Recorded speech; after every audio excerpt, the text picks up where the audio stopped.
자, 상담 연구 방법론 출제 토픽 5번째입니다. 연구 가설의 설정, 실전 문제 풀이 이제 시작할 시간입니다. 자, 첫 번째 문제, 1번 문제는 양적 연구에서 가설에 대해서 적절하지 않은 겁니다. 가설 설정이니까 연역, 양적 연구죠. 자, 하나의 잠정적 해답이잖아요. 연구 문제에 대한, 가설에 대한 정확한 설명이고요. 그런 성격이 있다. 자, 변인들 간의 관계, 특히 2개 이상, 그걸 명확히 기술한 문장이다. 독립변인, 종속변인이 가장 기본이죠. 원인과 결과. 자, 요거 3번 여러분 처음 보시네요. 서술적 가설과 통계적 가설로 구분된다. 일단 이건 맞는 겁니다. 자, 맞다고 놓고 좀 더 제가 정리를 해드리죠. 현재 알려진 사실에 대한 설명뿐 아니라 미래 현상을 예측할 수 있다. 그런 힘이 있어야 된다. 왜냐하면 이거는 이제 이론인데 이론이 여러분 현재를 기술하고 설명하고 예측하는 거잖아요. 근데 이 이론에 근거해서 이론에서 연역된 것이 바로 가설이잖아요. 그러니까 가설에도 이런 예측하는 힘이 있는 거죠. 이렇게 여러분 이해하시면 되죠. 이론적 근거를 충분히 담기 위해 가설 내 변수 간에 최대로 복잡하게 해야 된다. 5번 무조건 틀렸죠. 이거 간결성입니다. 간결성. 단순하고 간결하게 해야 된다. 복잡하면 안 된다. 어떤 학문에서도 복잡한 거를 최악으로 봅니다. 그러니까 뭐 5번은 무조건 적절하지 않죠. 근데 여기 이제 3번 얘기에서 자, 가설할 때 여러분 이제 다시 한번 가볍게만 정리해 보죠. 이론적 가설이 있었어요. 뭐 추상성을 기준으로. 그다음에 작업 가설. 요렇게 정리했죠. 또 한 번 뭘로 정리해서 퀴즈 문제 풀 때 방향성 가설, 방향성이 있는 거하고 비방향적 가설. 뭐 이런 얘기죠. 뭐 비방향적 가설로 해도 좋고요. 방향성. 자, 지금 또 얘기하는 게 뭐냐면 서술이에요. 이제 이게 서술적 가설. 이 서술적 가설은 한마디로 얘기해서 문장으로 쓰는 거예요. 문장으로. 그냥. 그러면 통계적 가설은 뭐냐? 통계적 가설. 그리고 나중에 후반부에 이런 걸 볼 건데 기호나 이건 이제 기호나 어떤 수식을 가지고 쓰는 거예요. 여러분 여기서 이제 알 필요는 없지만 지금은 알 필요 없지만 예를 들어서 여러분 나중에 이제 영가설 H0라고 할 겁니다. 그러놓고 평균이 이제 미우인데 미우1은 이꼴 미우2 뭐 이렇게 이런 기호를 볼 거예요. 이런 걸 통계적 가설이라고 얘기를 한다는 거예요. 그럼 서술적 가설은 그냥 문장으로 적혀져 있는 게 이거겠죠. 그러니까 서술 방식이나 목적을 기준으로는 서술적 가설, 통계적 가설. 방향성을 기준으로는 방향적 가설, 비방향적 가설 이런 거죠. 추상성 수준으로는 이론적 가설, 작업 가설 이렇게 표현한다. 작업 가설을 뭐 학자에 따라서 또는 조작적 가설 이렇게도 표현하기도 합니다. 어쨌든 요거 좀 더 보강 이렇게 돼서 이제 여러분 그러면 가설을 구분하는 거는 다 맞네요. 여기에 대해서. 자, 이제 2번 문제로 한번 넘어가 보겠습니다. 좋은 가설의 평가 기준에 대해서 가장 거리가 먼 거 이렇게 나왔잖아요. 검증 가능해야 되죠. 경험적으로. 간단 명료해야 되고 간결해야 됩니다. 계량화할 수 있어야 돼요. 계량화라는 건 수치화할 수 있어야 된다는 거야. 그래야지 측정이 가능해지니까. 토톨로지컬 이걸 동어 반복적이면 안 되지. 그죠? 동어 반복적이면 안 된다. 지양해야 된다. 동어 반복을. 기존 이론 여기에 대한 논리적 근거를 가지고 있어야 된다. 이건 맞는 거죠. 이론에서 연역해서 가설, 추론해서 가설이 나오는 거니까 이건 뭐 여러 번 얘기했잖아요. 그럼 2번의 답은 4번이 되는 거죠. 자, 3번입니다. 가설에 대해서 옳지 않은 겁니다. 잠정적 결론입니다. 평서문의 형태. 맞죠? 변수 간의 관계를 구체적으로 나타낸 연구자의 의도. A가 증가하면 B가 감소한다. 이걸 내가 지금부터 알아보겠다. 이런 의도, 목적을 보여준다. 좀 정확하게 맞고요. 가설의 핵심 목적은 연구를 통해 진위를 검증하는 것이다. 경험적으로. 참 거짓. A가 증가하면 B가 감소한다. 이게 참이야, 거짓이야를 지금부터 경험적으로 내가 검증을 해보겠다. 이게 목적이죠. 이게 가설의 가장 큰 목적인 거야. 그 부수적으로 그래서 이론이 강화될 수도 있고, 그죠? 이론이 약화될 수도 있는 거지. 이론 자체가 맞다. 이걸 보는 게 메인 목적은 아니라는 얘기입니다. 이 얘기에서는. 자, 그러니까 5번에 3번도 맞아요. 집단 상담에 참여 횟수가 많을수록 뭐뭐 할 이제 이게 올라갈수록 사회 불안 척도 점수가 낮을 것이다. 이거는 여러분 가설이 맞죠? 우리가 이제 좀 배웠으니까 이론적 가설은 아니야. 왜냐하면 횟수, 점수 이런 말 나왔으니까 이거는 굳이 얘기하면 가설 중에 작업 가설, 조작적 가설에 해당되겠죠. 이제 알 수 있죠. 이것도 가설 맞죠? 그러니까 어쨌든 자. 가설은 반드시 이런 거 들어가면 틀릴 확률이 높아요. 그죠? 변수 간의 관계가 정적인, 정은 비례 관계란 얘기고 부는 반비례, 그 방향을 명시하는 이걸 바로 뭐예요? 방향성, 방향적 가설이란 얘기죠. 그러니까 이 말의 뜻은 뭐냐면 반드시 가설은 방향적 가설이어야 된다. 이 말하고 똑같은 거잖아요. 맞아요? 틀려? 틀리는 거지. 방향적 가설이어도 되고 비방향적 가설이어도 되는 거죠. 이건 필수 요건 아닙니다. 요 얘기가. 이 방향성은. 그래서 3번의 정답은 5번이 틀렸다. 이건 이제 퀴즈 문제 풀 때도 제가 설명을 조금 드렸던 부분이죠. 자, 4번 문제로 가보죠. 또 연구 문제 가설인데 우리가 이거는 그 파트 2에 들어와서 토픽 3, 4 요거 다 포함한 거네요. 가장 적절하지 않은 겁니다. 연구 문제는 당연히 연구 주제를 함축하고 있죠. 그럼 풀어봤죠. 일방적으로 질문 형태로 주신 의문문 정확히 맞고요. 가설은 연구 문제에 대한 잠정적 답 맞죠? 연구 문제와 내용상 긴밀한 요게 질문이고 그 질문에 대한 답이 가설이니까 당연히 긴밀하게 연결되어 있어야 되죠. 이건 맞는 얘기죠. 2번도. 자, 가설 설정 시 선행 연구 결과나 기존 이론의 가설 도출에 중요한 근거가 되므로 그렇죠. 기존 이론에서 가설이 도출되는 거잖아요. 그러니까 반드시 고려돼야 된다. 당연히 맞는 얘기고요. 좀 내려보죠. 연구 문제 선정 과정에는 연구자의 관심뿐 아니라 실제 연구의 수행 가능성 당연히 고려돼야 됩니다. 연구 문제에서. 당연하잖아요. 이것도 우리 연구 문제 할 때 뭐 이미 봤고요. 연구 문제에 포함한 추상적 구인은 이제 여러분 개념이라고 생각하셔야 돼요. 개념, 그냥 뭐 개념, 구성 개념 이렇게 좋고 개념, 이론적 면역성을 위해 실제적 워킹 데피니션을 변환하지 않고 이건 틀렸죠. 무조건. 이제 여러분한테 또 처음 나오는 용어인데요. 이게 이제 조금 복잡하긴 하죠. 요 워킹 데피니션 이걸 이제 이렇게 번역을 합니다. 작업적 정의 이렇게도 가능하겠죠? 그럼 여기처럼 이렇게 실제적 정의 요렇게는 뭐 하여튼 번역할 수 있다고 봐요. 또는 여러분 뭐 실용적 정의 그러니까 이렇게 보면 어떤 원어가 있으면 개념이 있으면 그거에 대한 합의를 좀 해서 모두가 작업적 정의라고 쓰든가 이렇게 됐으면 좋겠는데 이 학자들은 다 자기 잘난 맛에 사니까 이렇게 번역했다 저렇게 번역했다 이렇게 가요. 근데 어쨌든 이게 무슨 얘기냐면 이게 사실은 여러분 이제 조작적 정의는 알잖아요. 조작적 정의 그죠? 이거는 수치화시키는 거죠. 수치화 구체적으로 이거는 하나하나 그러니까 어떤 게냐면 측정 가능하게 만드는 거잖아요. 측정 가능. 요렇게 만든 거잖아요. 이 워킹 데피니션하고 오퍼레이셔널 데피니션 조작적 정의가 같은 겁니까? 라고 묻는다면 같지 않아요. 근데 우리는 너무 복잡하게 갈 필요 없어요. 우리가 지금 무슨 정규 논문 쓰려는 거 아니잖아요. 앞으로는 여러분, 이런 워킹 데피니션, 여러분 이제 여기 보면 이게 넘어가서 이게 이제 요런 워킹 데피니션은 개별 하나하나의 구인들, 그러니까 하나하나의 개념한테 적용되는 거라면 이런 실제적 정의들이 모이고 되면 그게 이제 작업 가설이 되는 거란 말이에요. 작업 가설. 그러니까 우리는 앞에서 조작적 정의 다음에 작업 가설이 나왔잖아요.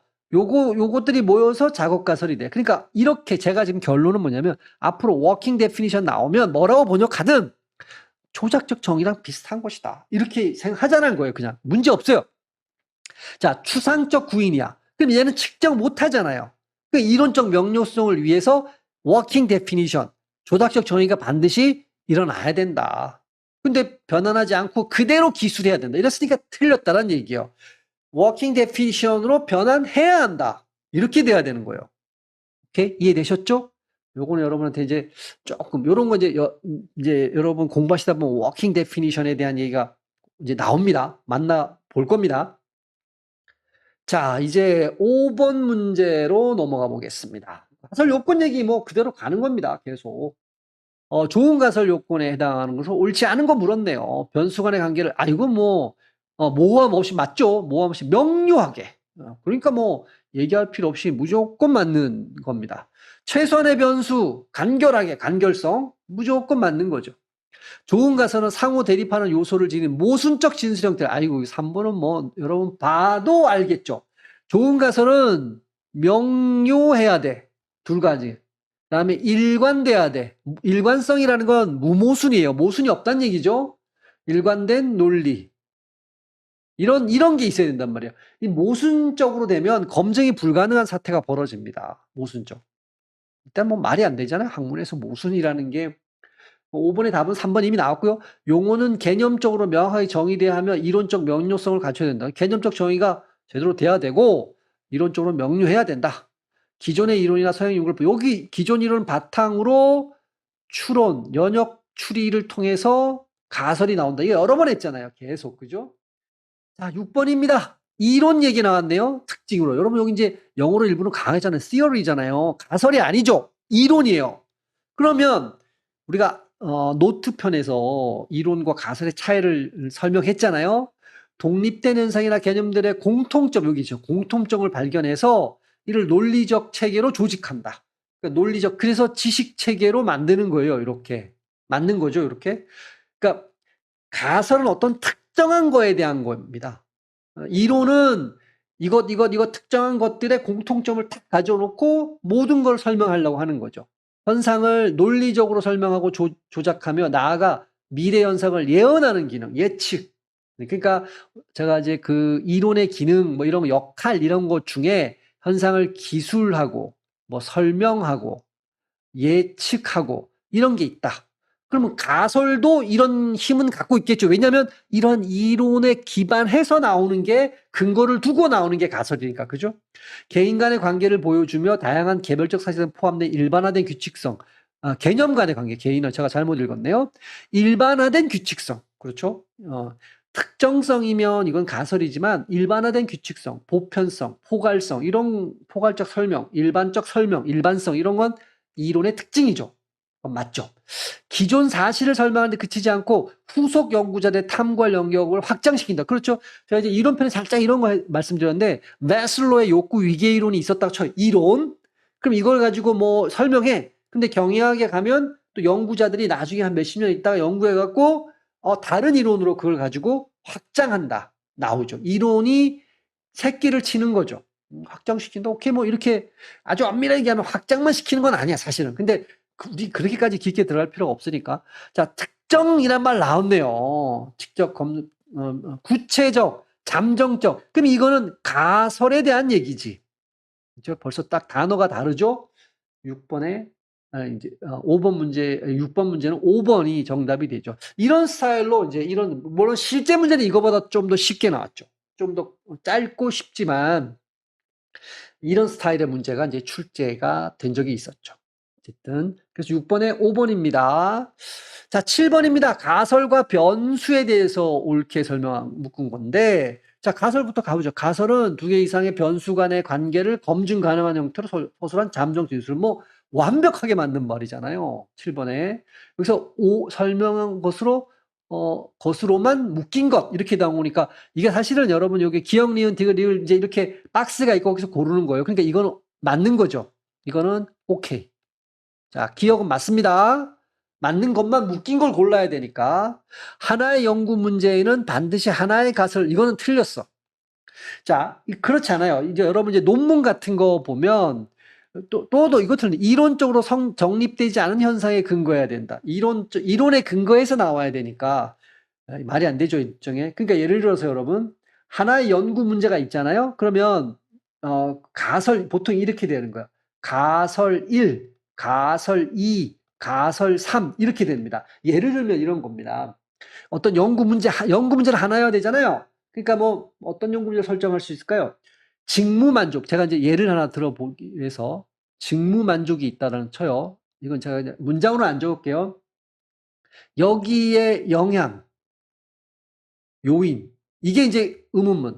직무만족에 영향을 주는 요인은 무엇일까? 이게 이제 하나의 연구 문제였어요. 그럼 여기에 대해서 연구 문제에 대한 잠정적 답이 가설이잖아요. 가설 1은 그 요인을 뭘로 놓은 거냐? 뭐 예를 들어서 급여라고 놓고요. 급여가 줄 것이다. 급여가 올라가면 직무 만족도는 떨어지게 이렇게 방향성 있게 썼다고 쳐요. 예를 들어서.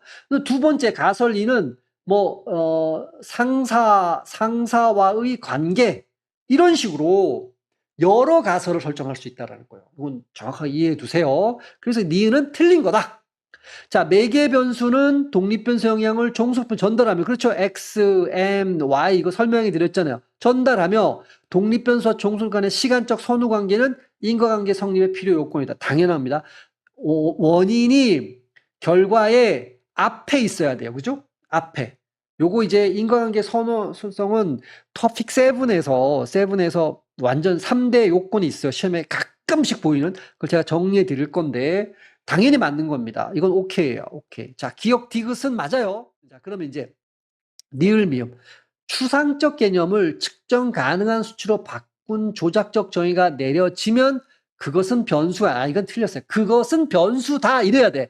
좀 더 설명해 드릴게 이거. 틀렸고, 변수 간의 인과관계를 성립해서 비허위적 관계가 필요하며, 이거 인과관계 3대 조건이 이게 또 나왔네요. 여기서. 종속 변수가 변하지 않는 상수일 경우 인과관계 분석, 오케이. 이거는 오케이야. 미음은 맞아. 그러면 앞에 기억, 디귿 있었고 미음 있었잖아요. 그럼 답은 1번이 돼요. 자, 요거 이제 설명이 복잡한데, 리을부터 왜 틀렸는지 설명을 좀 해야 되면, 우리가 배운 걸로 좀 설명해 볼게요. 리을을 설명해 드리는 겁니다. 제일 처음에 여러분 구성 개념이 있었어요. 우리가 이거를 이제 구인이라 그러잖아요. 예를 들어서 뭐가 있었을까요? 자존중감. 이런 추상적 개념이 있었다라는 거예요. 요게 있었죠? 그럼 이거를 언어로 서술하게 되면 요거를 그러면 개념적 정의예요. 그러니까 구성 개념, 구인, 자존중감 이게 있었죠? 이걸 말로 자존중감으로 블라블라 뭐뭐다 이렇게 하면 이제 개념적 정의가 되는 거예요. 이 개념적 정의를 측정 가능하게 전환을 시키면 그건 뭐가 될까요? 그게 조작적 정의로 가는 거야. 이 조작적 정의에서 정의가 내려졌죠? 이게 거기서 실제로 측정을 해. 측정입니다. 측정을 수행하면 그게 변수야. 변수가 무슨 말이에요? 변하는 수잖아요. 그러니까 여러분 조작적 정의가 뭔지는 알죠? 예를 들어서 성적, 그러니까 뭐 학업 성취도, 이걸 성취도를 뭘로 측정할 거냐면 영어 점수로 하겠다. 이게 조작적 정의잖아요. 그러면 실제로 영어 점수로 측정을 해. 자, A라는 사람 측정했더니 87점, B라는 사람 했더니 뭐 72점. 수가 변하죠. 이 변수란 말이에요. 변수.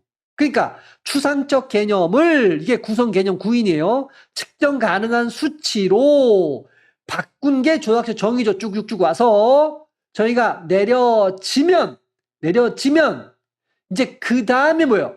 그게 변수다. 이게 요걸 정확하게 용어를 쓴다면 조작적 정의가 내려지면 그리고 그것을 수행하면 변수죠. 이렇게 돼서 요 뉘앙스는 틀린 거다. 틀린 거다. 이게 엄밀하게 나면 이렇게 내려와야 돼요. 그러니까 조작적 정의가 내려져야지만 변수가 되는 거죠. 요 느낌 이해되셨죠? 이게 무슨 말인지는? 자, 요 미음 얘기는 자 이제 색깔을 좀 바꾸죠. 헷갈리니까. 미음 얘기는 인과관계의 3대 조건이 있어요. 이거 이제 토픽 7에서 한다 그랬잖아요. X가 있고 X가 원인이고 요게 Y가 결과잖아요. 그럼 먼저 첫 번째가 시간적 선행성. 원인이 결과보다 시간적으로 앞서야 되죠. 두 번째가 이제 공변성인데 공변성인데 함께 변한다라는 얘기예요. X가 변하면 Y도 변해야 되죠. 그죠? Y가 변했다는 건 X도 변했다는 얘기야. 공변성. 세 번째 조건이 있는데 그게 바로 비허위성이라는 거예요. 이 비허위성은 우리가 앞에서 했어요. 제3의 변수를 제거한다. 그 영향을. 이 제3의 변수를 외생 변수, 가외 변수, 외래 변수, 여러분 변수 식별해서 여러분 기억나시죠? 그거 할 때 제가 뭔 예를 들었어요? 아이스크림 판매량. 자, 이게 익사사고 이거 예를 들었잖아요. 근데 익사사고에다 영향을 주고 둘 다 영향을 주는 게 기온이었잖아요. 요 기온이 이제 그러니까 요 아이스크림 판매량이 늘어나면 익사사고가 늘어난다가 진짜 관계가 된다. 그래야지 아이스크림 판매량을 원인이라고 볼 수 있다. 그러나 이 관계는 가짜 관계다. 왜? 이 둘의 영향을 주는 제3의 변수를 제거 못했기 때문에 기온이라는 걸. 그래서 비허위성이 없어야 된다. 진짜여야 된다. 이런 얘기예요. 비허위성. 지금 여러분 이해만 해두세요. 어차피 여러분 우리 토픽 7을 다시 한번 제대로 합니다. 그 다음에 상수라는 건 고정된 수예요. 고정된 수. 예를 들어서 x가 y로 가는데 y가 8 이렇게 된 거야. 그러면 x가 1, 2, 3, 4, 5 이렇게 계속 늘어나요. 그래도 1이어도 8, 2여도 8, 3으로 늘어나도 8, 4로 늘어나도 8이잖아요. 그러니까 이 인과관계 분석이 불가능하다. 원인을 계속 늘렸더니 결과는 계속 그대로네. 그럼 이게 원인인 거야? 원인인지 아닌지 알 수가 없죠. 원인을 늘렸더니 결과가 같이 늘어난다. 혹은 같이 떨어진다. 이러면 어쨌든 이놈 때문에 x 때문에 y가 변했다라는 걸 알 수 있는데 x를 아무리 변해도 y가 아무리 하나도 안 변하니까 이 x가 원인이라고 말할 수가 없잖아요. 상수라는 건 그런 뜻입니다. 고정된 숫자, 결과가 안 변해요. 이런 얘기하고 똑같은 얘기가 되는 거죠. 조금 복잡해졌는데 납득은 하셨을 거라 봅니다. 자, 이제 8번 문제 마지막 문제네요. 가설에 대해서 옳지 않은 것. 가설은 다른 가설 이론과 독립적인 뭐 1번부터 틀렸네요. 그러면 이제 이런 거죠. 이론이 있고 여기에서 연역 추론을 하는 겁니다. 그래서 가설을 설정하는 거예요. 이거를 경험적으로 검증을 하면서 이론을 이렇게 되는 건 많이 봤잖아요. 그러니까 독립돼 있어도 상관없어야 된다. 이런 얘기잖아요. 지금 이거는. 가설은 이론에서 도출돼야 된다니까요. 이론에서. 근데 무슨 이론에 독립적이어야 돼. 독립적이라는 건 네트워킹, 링크가 안 돼 있다라는 거죠. 연결이 안 돼 있다라는 거잖아요. 기존 이론의 선행 연구에 근거해야 한다. 뭐가? 가설이. 그래서 1번은 무조건 틀렸다. 2개 이상의 변수 간의 관계 진술이죠. 연구 문제에 대한 구체적이고 검증 가능한 예측이다. 아니 잠정적 답변이다. 이런 말 썼잖아요. 검증 가능한 A가 늘면 B가 줄 것이다라는 예측이죠. 과학적 방법에 의한 과학적 방법. 그죠? 과학적 방법에 의한 이거는 이제 우리가 뭐 관찰을 한다든가 실험을 한다든가 이런 거예요. 사실 혹은 거짓, 진위 판단. 가설이 맞냐 틀리냐 그건 비과학적 방법이 아니라 과학적 방법으로 우리가 이제 실험법 이런 것도 배울 겁니다. 변수 간의 관계를 명확하게 간결하게 간결성의 원칙 명확 뭐 이건 우리가 앞에서 했던 거에 동어 반복이잖아요. 계속 했던 얘기가 또 나왔죠. 그래서 8번에 1번이 되겠습니다.